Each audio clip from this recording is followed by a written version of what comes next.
to welcome Erik and Stefan on stage, please.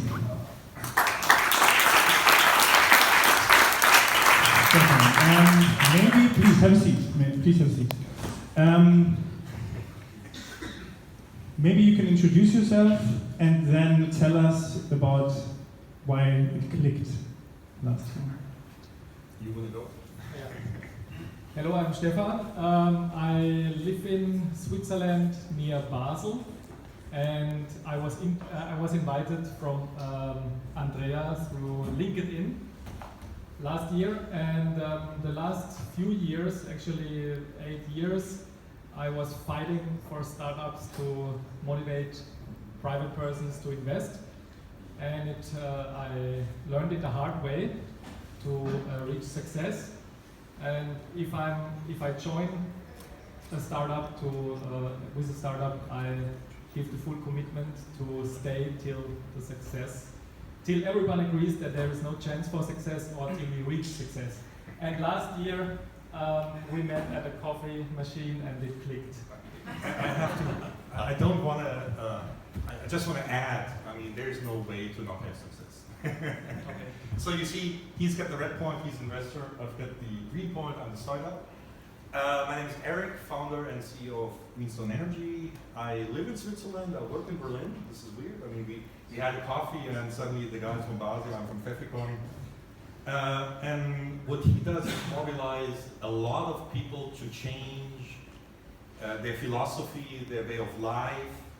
And what we do, we actually bring the renewable energy from wind farms to end customers. We also want to change the way that people consume energy. And we found a lot of similarities in our lives and also in our missions, what we like to do. And so Stefan is the lead investor for our current round. It's coming together in the next couple of weeks, I would say. But Stefan also has so many different hats, and maybe you want to talk about your side projects. For one of these side projects, we actually signed a cooperation agreement today, and maybe you should introduce Zukunftsgenossenschaft. Yeah. So here is Sesto. You can also talk to him today. When we met maybe 2.5 years ago, and he said, I have a vision about a global cooperative, but if it's too much, you can stop me. And I said, okay, let's go. I have a huge capacity, and it also clicked between us. And I said, I want to bring my network of investors and also of entrepreneurs into platform, and we created the Future Cooperative because everyone can bring in his potential, his contacts, his funds, of course, his knowledge, his experience, and so we started this platform, the Future Cooperative. It's a European cooperative, and yeah, we got registered after a long process December last year, and we are we make it known now and build it up. And what I'd like to just put in the room is like, be open-minded. I mean, I didn't, when I went to Smart&Green last year, I had no idea what it was, you know? I just went there. There was a talk about, really interesting scientific talk about Antarctica. There was a talk where I stumbled through my presentation, that was really awful. But I tell you, be open-minded. Just come to any kind of place and just talk to people, be curious about them, because if you're lucky, at the end of the day, you'll find a guy who's investing money in your company, and from a startup point of view, that's what it's all about. I mean, right now we're still cash flow negative, unfortunately, but we're looking forward to in 24 months to be cash flow positive. We'll have this year 2 million revenues. Next year we should actually be at 8 or 9 million revenue level. So our story makes a lot of sense. We're actually replacing the boring utilities like RWE, energy, and what have you. We're just replacing them. And on this trip that unfortunately is going to take 5 or 6 years, you need people like Stefan, people who have your back, who really believe in what you're doing, supporting the company, and people you can call at midnight or at 4 in the morning. And if you're lucky, he's going to take your call and he's going to give you good advice. I have a question about that, Erik. How did you actually approach him and convince him that he's going to invest in your company? Because I think there are a lot of startups who want to know, what's the trick? The trick is not to do it. We had an espresso and we talked about his biography a lot, because I mean, you want to maybe talk about this, but you actually started in what's garden? Garden business. In garden business, you know, and it's like, wow. So I didn't say, hey, you're an investor, because I had no clue. I mean, I just had an espresso with this great gentleman, and I was really interested. And then I said, hey, if you're next time in Berlin, please drop by. He came by, and it was like a 5-hour meeting where we actually went through finance. And then I was suddenly like, okay, this guy is serious. He may want to invest. And this is, so don't pitch to an investor too early, seriously. Because they get, I've been an investor 7 years in my life. I worked for a venture fund, I worked for a family office. Investors get pitches all the time. So if you do it too intensely, people will. So we just had this nice chat about philosophy, about how life is an organism, these kind of things that have nothing to do with business. And I think that's maybe one advice I would give you guys. Be open-minded, and when there's an opportunity, grab it, but don't really be only focused on this investor opportunity, because there's so many other things out there.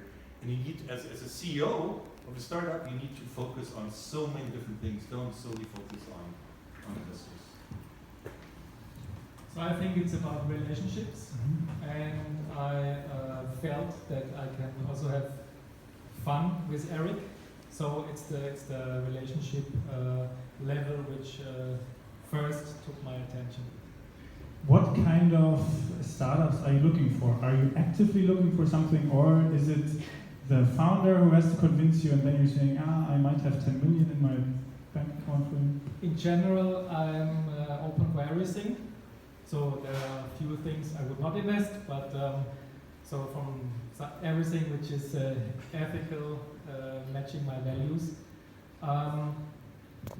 Actually, I'm hopping from one contact to the other. So I want to build really what I call an organism. And sometimes you come from one person to the next person, and it's a great opportunity. And this person needs a co-investor, and it's interesting. So I'm not focused on any segment. Is there any stage that you prefer? No. Also not. That's No. a good opportunity. It just has to make sense for me. Yet now talking about the future cooperative, we like to invest in startups, we are open for everything. I mean, just for my third party view, so to speak. Stefan and also Sesto, in their qualities, they're more like Renaissance men who are really curious about a lot of things. And so I think it's really channel this curiosity. And this is whenever you pitch about something, don't think about too much about your product, or don't think too much about your company. Think about the audience. Think about what you'd like to achieve with the other person. And so pitching quite often is, here I have a product, I have this, and I sell. And quite often it's the other way around. Think about, for instance, I don't want to talk about the many things that you do, but I mean, it's really impressive because it's not just renewable energy. And the people that I typically talk to as investors are typically people who are focused on renewable energy or this niche or that niche, and Stefan definitely is not. So I'm really glad that Andrea kicked off this Smart&Green last year, and we really want to support this community. We believe it can be a community of like-minded individuals who really want to bring change to the way how we live. We want to improve the way how we live because we are not sustainable. And please finish, no problem. Oh, I've got 1 minute. And it's really important to get back on the path to sustainability. And companies with good ideas need investors with a good grasp on what makes sense in the business. Any last remarks, Stefan? No. Thank you very much. A big applause. Yeah. Thank you. Thank you so much. What will we do without